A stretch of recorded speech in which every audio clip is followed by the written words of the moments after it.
এক নাসিরউদ্দিন পাটোয়ারির ফাঁদে পড়ে পুরো বিএনপি এলোমেলো, পুরো বিএনপি এখন টালমাটাল। নির্বাচন যত ঘনিয়ে আসছে, সেই ডাকসুর মতো বিএনপি তত পরাজয়ের দ্বার প্রান্তে যাচ্ছে। প্রত্যেক দিন বিএনপির লক্ষ লক্ষ ভোট কমছে। তার মধ্যে এনসিপির কিছু স্মার্ট এবং চালাক ছেলে আছে, ওদের ফাঁদে পড়ে বিএনপি আমচালা সব হারাচ্ছে। তাদের মধ্যে একজন হচ্ছে নাসিরউদ্দিন পাটোয়ারি। নাসিরউদ্দিন পাটোয়ারি মানে হিট। নাসিরউদ্দিন পাটোয়ারি পুরো বিএনপিকে ঘোল খাওয়াচ্ছে। অডিও রেকর্ড বা কল রেকর্ড ফাঁস করে দেওয়া, এটা যে কোনো একটা সিক্রেট ইনফরমেশন রিভিল করলে অনেক ইনফরমেশন আপনার ইম্প্যাক্ট করতে পারে বিএনপি বা যার পক্ষে বা বিপক্ষে সেটা যায়। এখানে বিএনপি লাভবান তো তেমন হয়নি, যেহেতু আর একটু এক্সপোজ হলো এদের ইনফরমেশন যে ভারত কি চাচ্ছে। আমরাও বিভিন্ন অ্যানালিসিস দেখতে পাচ্ছি যে মানে বাজারে যেটা কথা চলছে বা প্রচার আছে যে BNP is back by India, whereas Jamaat ইসলামেরও একটা ব্যাকিং শোনা যাচ্ছে, যে কথিত যে যুক্তরাষ্ট্র চাচ্ছে জামাত বা জামাতের সাথে আপনি রিসেন্টলি যে ডিপ্লোমেটিক রিলেশনটা বা ইভেন বাংলাদেশ ইউএস কনসুলেটের যাওয়া, কনসুলার জামাতের বিভিন্ন নেতার সাথে দেখা করা ডিসেম্বরের পর থেকে কিন্তু আমরা এটা খুব খুব দেখতে পাচ্ছি যে খুব ফ্রিকুয়েন্টলি এটা হচ্ছে, যার কারণে জামাত ইসলাম একটু নিউজে বা ইলেকশনের ইয়েতে ইভেন জরিপেও আপনি যদি দেখেন যে লাস্ট যে জরিপটা, জামাতের সাথে বিএনপির কিন্তু তেমন একটা তফাৎ নেই। নাহিদ ইসলাম এনসিপির সভাপতি, তিনি একটি অভিযোগ করেছেন তারেক রহমানের বিরুদ্ধে।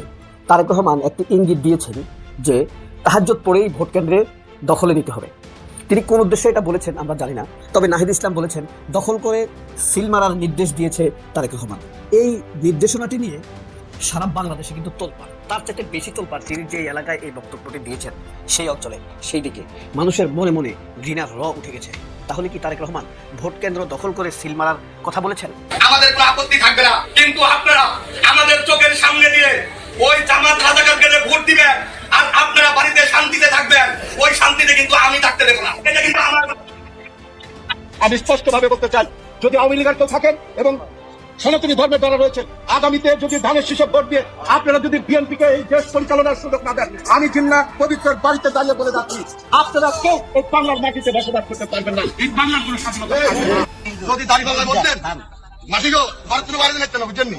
দাড়িপাল্লা ভোট দেওয়ারি ধানের শীষ পেটের বিষ, ঠিক কিনা বলেন? ধানের শীষের আর এক নাম পেটের বিষ। মানুষ এখন বলে সাপের বিষ।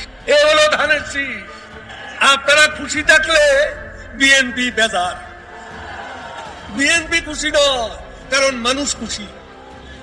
আজকে বলে গেলাম ভোট যদি ফ্রি এন্ড ফেয়ার হয়, ৩-৮-৪০ 240টি সিট বিএনপি তারেক রহমানের নেতৃত্বে বিএনপি জোট করবে। আমি বলে গেলাম কথাটা সুস্পষ্ট, আবারও বলছি আমি 240টি সিট পাবে বিএনপি। আর কোনো উপায় না পেয়ে শেষ পর্যন্ত আওয়ামী লীগের সাথে হাত মিলাচ্ছে তারেক রহমান, মির্জা ফখরুল। এটা পরিকল্পিতভাবে বিএনপি করছে। তারেক রহমান ভেবেচিন্তেই আওয়ামী লীগের সাথে হাত মিলাচ্ছেন, কিন্তু এতে বিএনপির আম সালা সব যাবে। বিএনপি একটা অকল্পনীয় দৃশ্যপটে পড়েছে, কিন্তু এটা হাইড করতে পারলে ভালো হতো। হাইড করে যদি সাকসেস পেতো ভালো হতো, কিন্তু না, ধরা খেয়ে গেছে, যার ফলে আম সালা সব যাবে। এগুলো একজন এসআইকে কাম ধরে দাঁড় করিয়ে রাখা হয়েছে। পাশাপাশি সেখানে থাকা যে ওসি সাহেব ছিলেন তাকেও আটকে রেখেছে জনতা। সবাই নিন্দাও করছেন, আবার অনেকে সমর্থন করছেন। আমার অবস্থান হচ্ছে সমর্থন করা। দেখেন, আমার পরিবারে, বন্ধু বান্ধব সার্কেলে পুলিশের এএসআই লেভেল থেকে এএসপি লেভেল পর্যন্ত 9 জন মানুষ আছে। বন্ধু বান্ধব লেভেলে আরো অনেক বেশি, যেহেতু আমার সাথে যারা ভিক্টোরিয়া কলেজে পড়াশোনা করেছে ম্যাথমেটিক্সে, তো আমার অনেক বন্ধু বান্ধব এখন পুলিশের বা আর্মির বিভিন্ন জায়গায় আছেন। তো কেন আমি আজকের এই ভিডিওটাতে এই ওসি সাহেবকে আটকে রাখা এবং এসআই সাহেবকে কানে ধরে দাঁড়া করানোর পক্ষে অবস্থান নিলাম, একটু ব্যাকগ্রাউন্ডটা আপনার জানতে হবে, কারণ আমরা একটা ফুটেজ দেখছি। দর্শক, দুদিন আগেই বিএনপির মহাসচিব মির্জা ফখরুল ইসলাম আলমগীর তিনি তার নিজের এলাকায় ভোটের প্রচারে গিয়ে একটি কথা বলে ব্যাপক সমালোচিত হলেন। তিনি বললেন, হাসিনা আপা তার রেখে যাওয়া কর্মীদের দায়িত্ব আমাদের, আমরা দেখভাল করব। ফ্যাসিস্ট হাসিনা থেকে হাসিনা আপা হয়ে গিয়েছিলেন শুধুমাত্র ভোটের ইকুয়েশনের জন্য। তিনি যখন এরকম পজিটিভ কথা বলছিলেন, কিন্তু তার সমালোচনা হচ্ছিল। আবার অন্যদিকে সালাউদ্দিন আহমেদ তিনি ব্যাপকভাবে খুবই তীব্র ভাষায় আওয়ামী লীগের সমালোচনা করেই যাচ্ছেন। তাকে বলতে শোনা গেল যে আওয়ামী লীগের বিরুদ্ধে সমস্ত মামলা উইথড্র করে নেওয়া হবে। তা হচ্ছে এরকম যে নৌকা এবং ধানের শীষের প্রতিদ্বন্দ্বিতাটুকু অবশ্যই গণতন্ত্রের জন্য সৌন্দর্য ছিল বাংলাদেশের ক্ষেত্রে। আচ্ছা, তিনি কি বলছেন সোমবার ঠাকুরগাঁওয়ে একটি নির্বাচনী সমাবেশে? তিনি বলছেন, নৌকার যিনি কাণ্ডারি, খেয়াল করে শুনুন, নৌকার যিনি কাণ্ডারি সাবেক প্রধানমন্ত্রী শেখ হাসিনা, তিনি নেতাকর্মীদের ফেলে ভারতে পালিয়ে গেছেন, দিল্লিতে গিয়ে বসে আছেন, আমাদের বিপদে ফেলে গেছেন, মানে তারাও বিপদে আছে নিজেরা। শেখ হাসিনা থাকলে অন্তত একটি গণতান্ত্রিক ব্যবস্থা চলত, সে কি সর্বনাশ। আমরা কি সর্বনাশ শব্দটা ইউজ করবো এখানে? নাসিরউদ্দিন পাটোয়ারি অনেক মজার মানুষ। দর্শক, আমি বিশ্লেষণ করছি নাসিরউদ্দিন পাটোয়ারির উপর মির্জা আব্বাসের নির্দেশে চিহ্নিত ছাত্রদলের সন্ত্রাসীরা হামলা করেছে। নির্বাচনী প্রচারণার মধ্যে যেখানে কথার লড়াই চলবে, বাকযুদ্ধ চলবে, সেখানে সরাসরি ফৌজদারি হামলা করা, বলা হয় ডিম নিক্ষেপ। আসলে ডিম নিক্ষেপ এটা মুখ্য না, মুখ্য হচ্ছে তার উপর হামলা হয়েছে, তাকে আঘাত করা হয়েছে।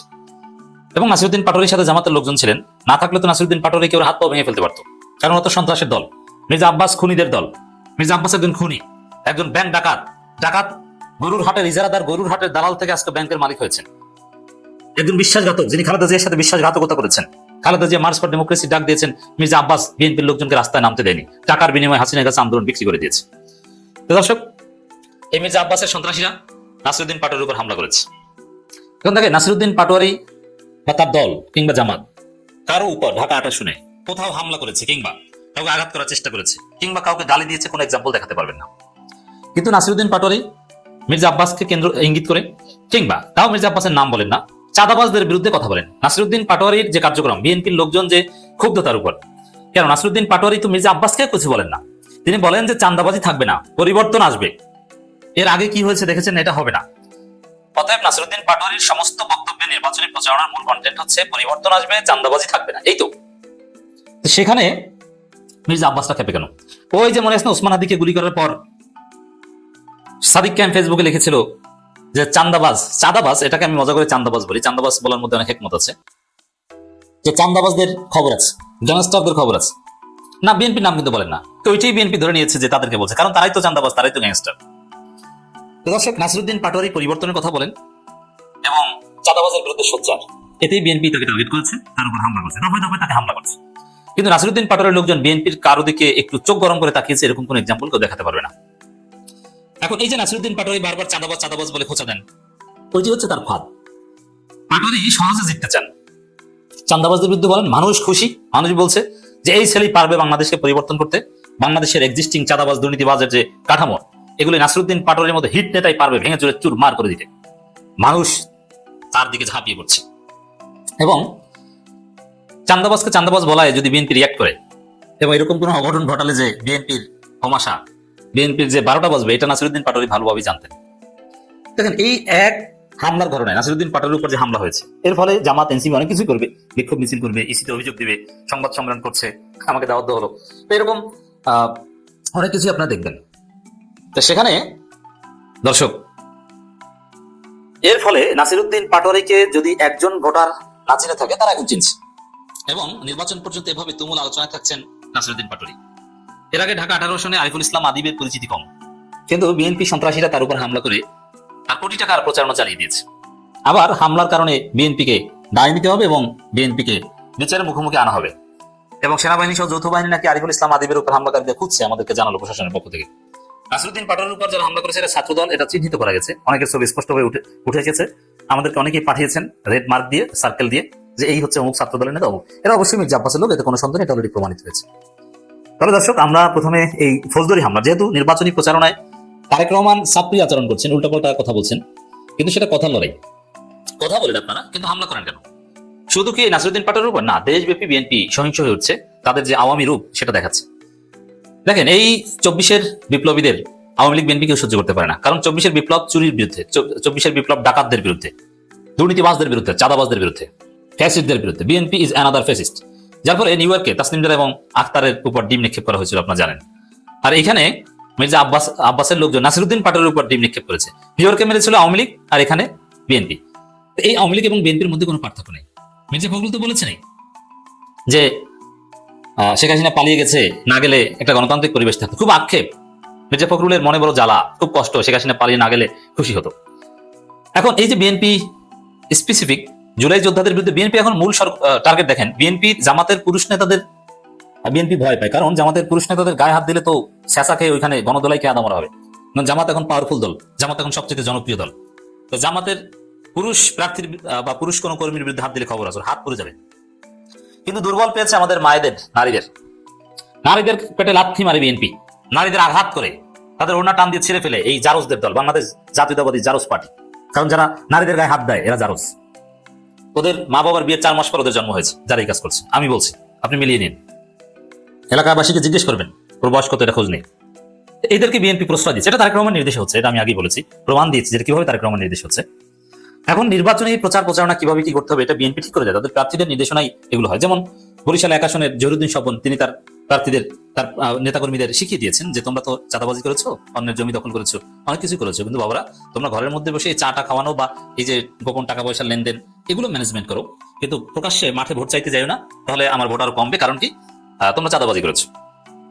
তো এভাবে বিএনপির প্রার্থীরা কার মাধ্যমে কি করাবে, কাকে ঘরে রাখবে কাকে বাইরে রাখবে এটা ঠিক করে দেয়। ঠিক তদ্রুপ মির্জা আব্বাসও ঠিক করে দিয়েছেন যে তোমরা নাসিরুদ্দিন পাটোয়ারির উপর হামলা করবা, আর কেউ উপরে দাঁড়িয়ে থাকবা ডিম মারবা, কেউ নিচ থেকে পানি মারবা, এই সেই এভাবে ওকে ডিস্টার্ব করবা। কারণ এটা করতে যে উল্টো অ্যাকশন হয়েছে, পুরো জাতি এখন নাসিরুদ্দিন পাটোয়ারির প্রতি সিম্প্যাথেটিক হচ্ছে আর বিএনপিকে গালাগালি করছে। নাসিরুদ্দিন পাটোয়ারি পরিচিতি পেয়েছে এবং সমস্ত গালিগুলো খাচ্ছে মির্জা আব্বাস, সন্ত্রাসী মির্জা আব্বাস। অতএব আগামী মির্জা আব্বাস হারবে এটা মির্জা আব্বাস আগেই বলছেন, বিপুল ভোটের ব্যবধানে আগামী নির্বাচনে মির্জা আব্বাস পরাজিত হবেন। আমরা নাসিরুদ্দিন পাটোয়ারির উপরে হামলার তীব্র নিন্দা প্রতিবাদ জানাচ্ছি। অডিও রেকর্ড বা কল রেকর্ড ফাঁস করে দেওয়া, এটা যে কোনো একটা সিক্রেট ইনফরমেশন রিভিল করলে অনেক ইনফরমেশন আপনার ইম্প্যাক্ট করতে পারে বিএনপি বা যার পক্ষে বা বিপক্ষে সেটা যায়।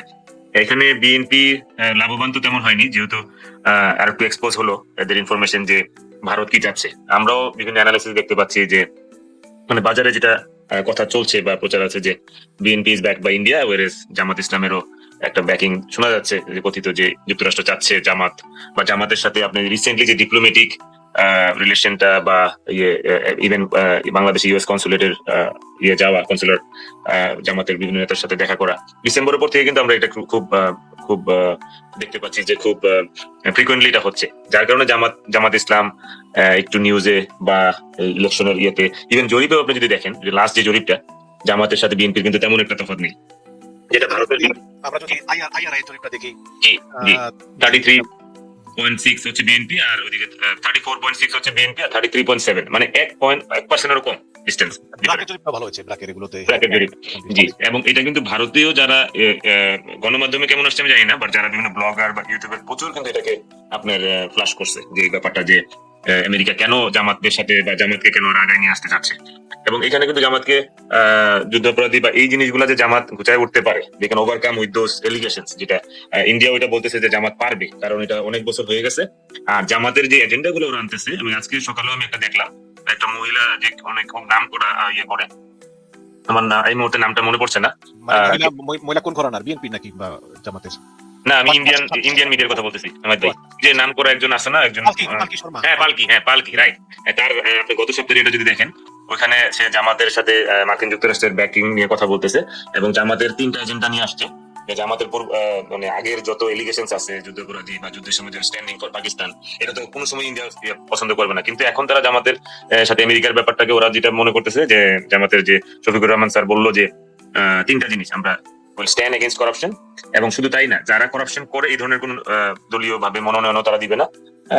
একটা হচ্ছে আপনার রিফর্মস এর ব্যাপারে ওরা খুবই, এবং বিচার এবং বাংলাদেশের ইনসাফ, মানে যেটা বলতেছে যে আপনার ইনসাফের ব্যাপারে, এই 3টা জিনিস। তো এই জিনিসগুলা আনছে। আরেকটা হচ্ছে আপনার যেহেতু এনসিপি কে তারা নিতে পেরেছে তাদের জোটে, along with other Islamic party, total তো 10 দলীয় জোট।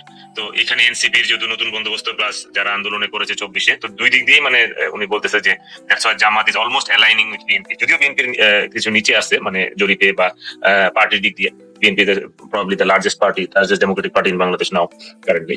আরেকটা হচ্ছে আপনার তো পালকি শর্মার কথার মধ্যে ওইটাই হলো যে আমেরিকা এই জন্যই হয়তোবা জামাত ইসলামকে একটু ব্যাক দিচ্ছে যে এই এরা এত আগে আসছে, এবং কিন্তু এখানে ইসলামিক মিলিটেন্ট বা এই কথাগুলো একদম নাই।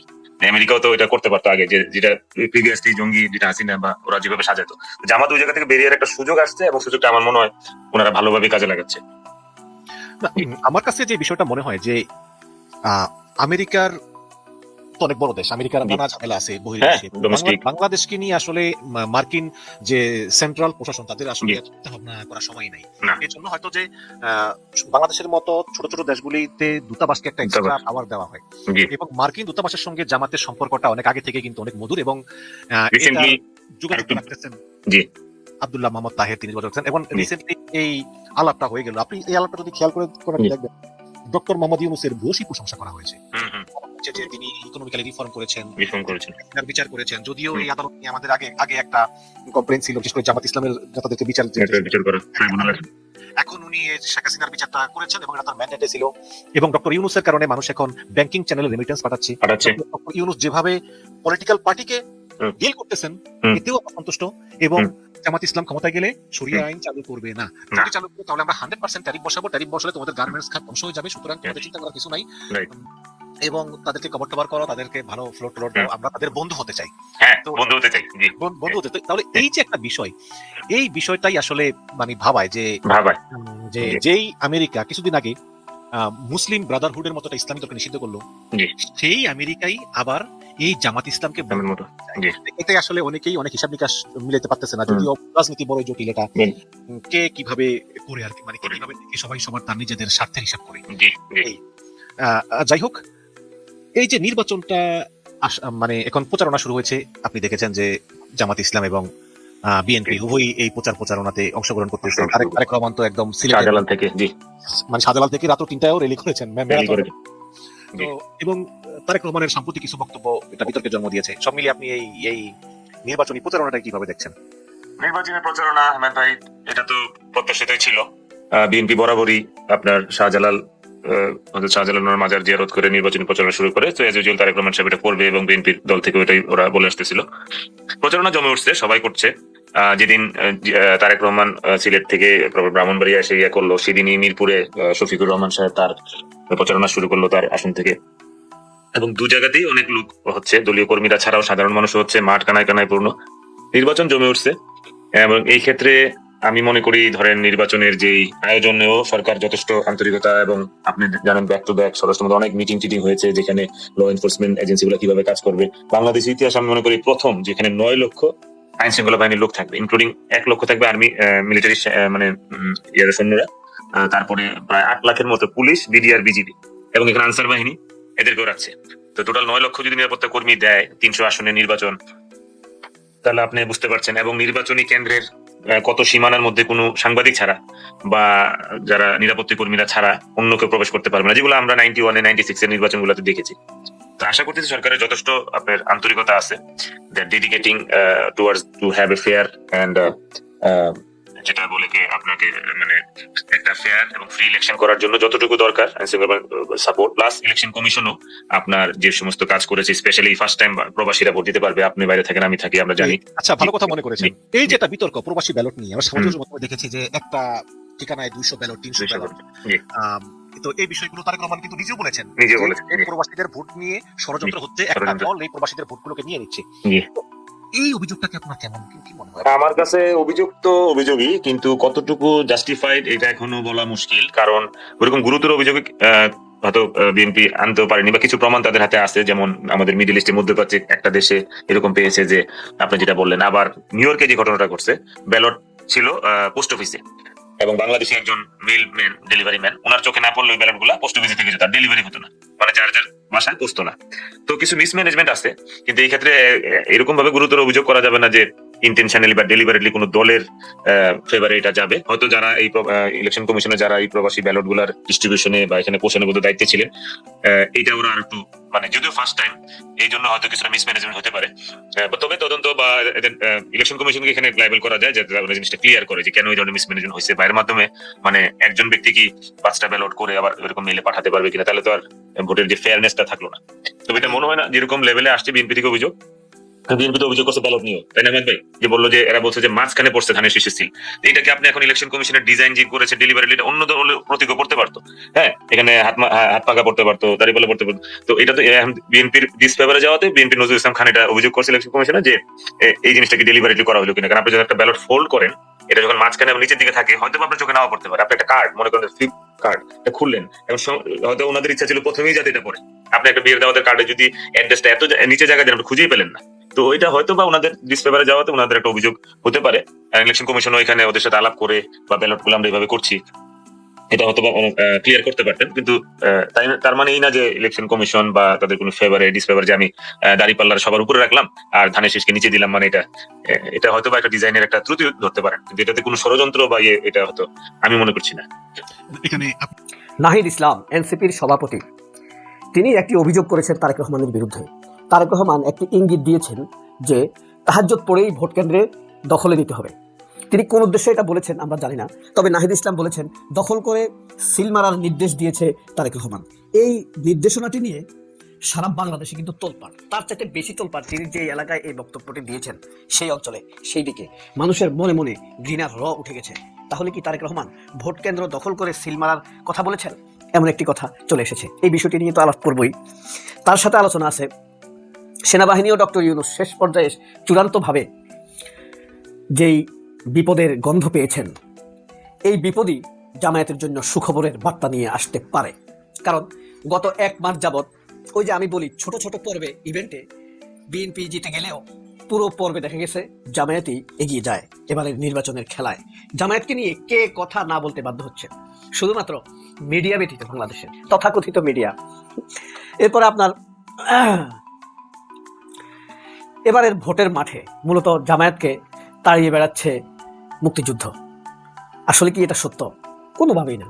মুক্তিযুদ্ধ এখন আর মানুষ পাত্তাই দেয় না। মানুষের মনে এখন 24-এর রক্তাক্ত স্মৃতি জাগরুক। যাই হোক, আজকের আমার দেশ পত্রিকার একটি নিউজ, এটা নিয়ে মাত্র 1 মিনিট আলাপ করবো। এই যে দেখেন, নতুন সরকারের শপথের সব প্রস্তুতি সম্পন্ন, অর্থাৎ ডক্টর ইউনূস প্রস্তুতি নিচ্ছেন। ডক্টর ইউনূসকে নিয়ে যারা মিথ্যাচার করছে, লবি বলছে তিনি ক্ষমতায় থাকতে চান, ডক্টর জাহিদেরা, রেজাউল করিম রনিরা, কাজী জেসিনিরা যেভাবে মিথ্যাচার করছে, তাদের মিথ্যা আমরা আগেই ধরতে পেরেছি। কিন্তু সূর্য তার নির্দিষ্ট গতিতেই প্রতিদিন উদিত হয় এবং অস্ত যায়। কেউ একটা পর্দা দিয়ে তার আলোকে রুখে দিতে পারে না। আবার যেদিন সে আলো দিবে না, কেউ হাজার চেষ্টা করেও সেখান থেকে আলো দেয় না। সে কেবলমাত্র আল্লাহর নির্দেশই মেনে চলে। রোজার আগেই ক্ষমতা নিচ্ছে নির্বাচিত সরকার, অর্থাৎ কোনো দেরি হবে না। প্রাণবন্ত অনুষ্ঠানে আয়োজন প্রস্তুত বঙ্গভবন। প্রধানমন্ত্রীর বাসভবনের জন্য 4 বিকল্প স্থান, 4টি স্থান নির্ধারণ করা হয়েছে। তিনি যেখানে থাকতে চান সেখানেই থাকতে পাবেন। মাঝখান থেকে একটু পড়ে শোনায়। জানা গেছে 12ই ফেব্রুয়ারি নির্বাচনের পরপরই নির্বাচিত সংসদ গেজেট প্রকাশের জমা দিয়েছেন কমিশনকে। সরকারের তরফ থেকে ইতিমধ্যে অনুরোধ করা হয়েছে যেন 14 তারিখের মধ্যেই শপথ হয়ে যায়। 13 তারিখে না হলেও 14 তারিখে তো হয়ে যাবেই। অর্থাৎ 14 তারিখে কোনোভাবে যদি মিস হয় তাহলে কবে হতে পারে? 15 তারিখ হতে পারে। তবে রোজার আগে এখানে যে হেডিংটা লিখছে প্রধান উপদেষ্টা ডক্টর মোহাম্মদ ইউনূসকে সোমবার সেনা সদর স্বাগত জানান ওয়াকারুজ্জামান সহ 3 বাহিনীর প্রধান। মানে এই সংক্রান্ত নির্দেশনা জারি করার জন্য তিনি সেখানে গিয়েছেন। আজকে আরো অনেকগুলো খবর আছে, তবে ভিডিও বড় হয়ে যাবে, এই কারণে বেশি করা যাবে না। এবারে নির্বাচনে সবচাইতে আলোচিত বিষয় কি? জামাতের দুর্বলতা কি, শক্তিশালী দিক কি বলেন তো? এবারে নির্বাচনে জামায়াতের সবচাইতে শক্তিশালী দিক হলো জামায়াতকে গণমানুষ ভালোবাসে এবং তরুণরা জামায়াতকে ভালোবাসতে শুরু করেছে। তার ভূমিকা শুরু করেছে এনসিপির সাথে জামায়াতের সমঝোতার মধ্য দিয়ে। এনসিপি বা তরুণেরা জামায়াতকে বিশ্বাস করেছে, জামায়াতের উপরেই ভরসা রাখতে চেয়েছে এবং ভরসা রেখেছে। এখন এই যে ধরেন সেনাবাহিনী ও ডক্টর ইউনূস শেষ পর্যায়ে চূড়ান্তভাবে কি ভাবছে, ওয়াকারুজ্জামান কি চায় আর ডক্টর ইউনূসই বা কি চায়, নির্বাচিত সরকারের সাথে তাদের কোনো ডিল আছে কিনা, এটা একটা ফ্যাক্টর। নির্বাচিত সরকার মূলত চাইবে স্মুথলি তাদের সরকার পরিচালনা করা। এবার জামায়াত আসুক আর বিএনপি আসুক, জামায়াতের একমাত্র দাবি থাকবে ইউনূস এবং সেনাবাহিনীর কাছে। ওয়াকারের কথা বলি না, সে আমাদের সেনাপ্রধান না, সে শেখ হাসিনার সেনাপ্রধান। তো যাই হোক, এদের কাছে জামায়াতের প্রত্যাশা থাকবে স্থিতিশীলতার সাথে যেন সরকার পরিচালনা করতে পারে। আর ইউনূসের কাছে জামায়াতের একটা প্রত্যাশা থাকবে আমার ধারণা, সেটা হলো আন্তর্জাতিক সমর্থন এবং আস্থা অর্জনের জন্য। সমর্থন তো আছেই জামায়াতের উপরে আন্তর্জাতিকভাবে, এটা যাতে আস্থাটা যত স্থিতিশীল হয়, দীর্ঘমেয়াদী হয়। জামায়াতের উপরে যে আস্থা, এটা যেন পশ্চিমারা যেন বিশ্বাস করে জামায়াত কোনো সহিংস সরকার হবে না, শান্তিপূর্ণ সরকার হবে। এই বিশ্বাসটা পশ্চিমারা রাখবে, এমন একটি তৎপরতা ইউনূসের কাছে চাইবে জামায়াত। হ্যাঁ, ওয়াকারের কাছে কি চাইবে? ইন্টারনাল স্থিতিশীলতা চাইবে, খুব স্বাভাবিকভাবে। নির্বাচিত হবার পর জামায়াত যখন নির্বাচিত হয়ে যাবে বা শপথ নেবে, তখন কি জামায়াতের বিরুদ্ধে আলেমদেরকে নামিয়ে দিবে, নারীদেরকে নামিয়ে দিবে, সংখ্যালঘুদেরকে নামিয়ে দিবে? এই টার্মস 3টি ব্যবহার করতে পারে। জামায়াতের বিরুদ্ধে খুব তৎপরভাবে মাঠে নামার সম্ভাবনা রয়েছে আপনার এই নারী, সংখ্যালঘু এবং মিডিয়া, এরা তৎপর থাকবে। সেটা জামায়াতের বুদ্ধিমত্তা দিয়েই জামাত সেটা নিয়ন্ত্রণ করবে। সেটা কতটা পারবে ক্ষমতায় আসার পরে সেটা দেখা যাবে। তবে সবচেয়ে আতঙ্কের বিষয় যেটা, ভোট হলে না শপথ হবে ভোটের পরে? কিন্তু তারেক রহমান যে কথাটা বলছেন, নাহিদ ইসলাম আইডেন্টিফাই করতে পারছে। ফজরের আগে ভোট কেন্দ্র দখল নিতে বলেছে তারেক রহমান। এখন বিএনপি এটার জন্য বলার চেষ্টা করতেছে যে তারেক রহমান বলছে যে ভোট অধিকার নিশ্চিত করার জন্য। তাহলে জামাত, শিবির এরা কি তাহাজ্জুদের আগের দিন গিয়ে পাহারা দিতে পারবে না? সেটা তো বৈধতা দাঁড়ায়। তারেক রহমান যদি তার কর্মীদেরকে নির্দেশ দেয় তাহাজ্জুদের সময় ভোট কেন্দ্রে অবস্থান করে কেন্দ্র দখলে রাখার জন্য, জামাত যদি নির্দেশ দেয় যে তোমরা আগের দিনই দখল করো, তাহলে কি হবে পরিস্থিতি? তো তারেক রহমান যে দৃষ্টিকোণ থেকে এটা বলেন না কেন, এটা লিগ্যাল নির্দেশনা না, এটা কোনো ভালো বার্তা দেয় না সাধারণ মানুষকে। বিএনপির মধ্যে যদি হেরে যাওয়ার প্রবণতা থাকে তাহলে বিএনপি নির্বাচন ভণ্ডুল করে দিবে। এটা হলো তাদের the last chance to spoil the election. একটা স্পয়লার দেয় আপনাদেরকে, দেখি আপনারা পারেন কিনা। জামায়াত ক্ষমতায় আসলে কি সেনাপ্রধান ওয়াকার থাকবে? চুপ তো থাকবে না, আগে বলেছে। সবাই অনেক ভালো থাকবেন, আল্লাহ হাফিজ, আসসালামু আলাইকুম।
সেই